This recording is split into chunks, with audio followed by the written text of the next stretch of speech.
বয়স যখন 7 হয়, বারবার যখন সালাতের কথা বলবেন, সাথে করে নিয়ে দাঁড়াবেন, জুমার দিন মসজিদে নিয়ে যাবেন, মাঝে মাঝে নামাজে নিয়ে যাবেন। 7, 8, 9 এই 3 বছরের ট্রেনিং এ 10 বছর তো এমনি পাক্কা নামাজে হয়ে যাবে। নাকি বলবেন হুজুর আমি তো পড়ি না, আমারই তো খবর নাই। ছেলেরে যে বলবো বাবা নামাজ কায়েম কর, এর আগে কিন্তু নিজের মুসল্লি হইতে হবে। নামাজের ব্যাপারে নো কনসিডারেশন, কোনো ছাড় নাই। সালাত আপনাকে পড়তেই হবে যে কোনো পরিস্থিতিতে। এজন্য 7 বছর বয়স থেকে বিশ্বনবী ওয়ার্নিং দিতে বলেছেন। 10 বছর বয়স হলে প্রয়োজনে রূঢ় আচরণ করো, শাসন করো, প্রয়োজনে মৃদু প্রহার করো।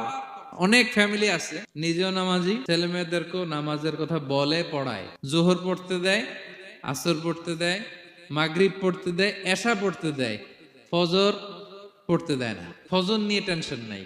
কেন? আমার কলিজার টুকরা সন্তান ঘুমায় হুজুর, কাঁচা ঘুম কেমনে ভাঙাই। যে বাবা মারা মনে করে সকালে কিভাবে ডাকি, উঠতে চায় না হুজুর, কাঁচা ঘুম কষ্ট হয়ে যায়। ফজরের সময় যদি আগুন লেগে যায় আপনার ঘরে, কি করবেন? আরেকটু ঘুমা, কাঁচা ঘুম। দুনিয়ার আগুন থেকে রক্ষা করার জন্য যেমনি ডাকেন, উঠায় নিয়ে আসেন, জাহান্নামের কঠিন আগুন থেকে বাঁচানোর জন্য ফজরের সময়ও ডাকার দরকার আছে না নাই?